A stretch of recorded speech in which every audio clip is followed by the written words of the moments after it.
Pambansang kamao Manny Pacquiao may mensahe kay Melvin Jerusalem sa kanyang pagdepensa ng WBC minimum weight belt. May laban po ngayong March 30 si Melvin Jerusalem, rematch kay Yudai Shingoka. Sa unang laban nila panalo si Melvin Jerusalem via split decision, kaya mangyayari na po ngayon ang rematch. Suportahan po natin ang paparting na laban ni Melvin Jerusalem. May kartadang 23 wins, 12 KOs, may 3 talo. Ito ang ating WBC minimum weight champion. Dadayo ulit ang ating pambato sa Japan mga tol. Sana hindi tayo madaya sa Japan. Pero kailangan ni Jerusalem dito pabagsakin niya itong kalaban para mahirap dayain pagdating sa decision. Melvin Jerusalem, WBC World Champion. On luck to your fight, bring the championship belt and honor for our country.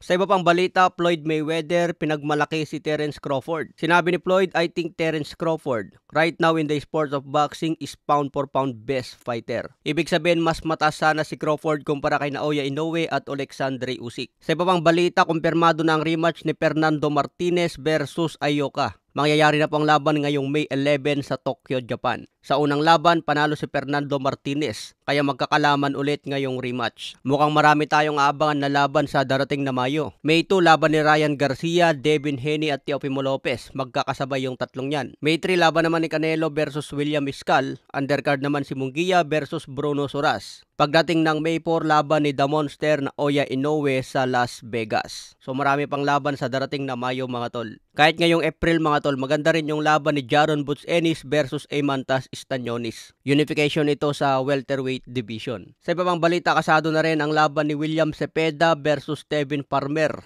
ngayong March 29. Ito ang kanilang rematch mga tol. Panalo si William Cepeda sa unang laban at ngayong rematch magkakalaman ulit. Sa ibang balita naman, Jimwell Manny Pacquiao may laban po ngayong April 19. Isang amateur fight ulit ang laban ni Jimwell Pacquiao. Kung si Eman Baco sa Pacquiao lumalaban na sa professional at hindi dumaan sa amateur. Itong si Jimwell Pacquiao naman talagang nahubog ang kanyang skill sa amateur. Bago pasukin ang professional boxing, talagang may skill na ito. Malupit na. Kaya bakan po natin ngayong April 19 laban po ni Jimwell Pacquiao sa Las Vegas. Sa iba pang balita, Kenneth Lover may pag-asa na maging world champion. Kung titignan kasi ang mga champion sa bantamweight division, purong Japanese. Ang pinakamalakas lang dyan itong si Junto Nakatani. Kaya mas maganda kung targetin ni Kenneth Lover ang ibang champion. Para matalo itong si Junto Nakatani, kailangan pa siguro ni Kenneth Lover ng experience para talunin ang isang Junto Nakatani. Pero bago mangyari yan, tingin ko makyat na itong si Junto Nakatani sa mataas na division. Kaya sana magtuloy-tuloy ang panalo ni Kenneth Lover hanggang maging number 1 at mapalaban na sa mga champion.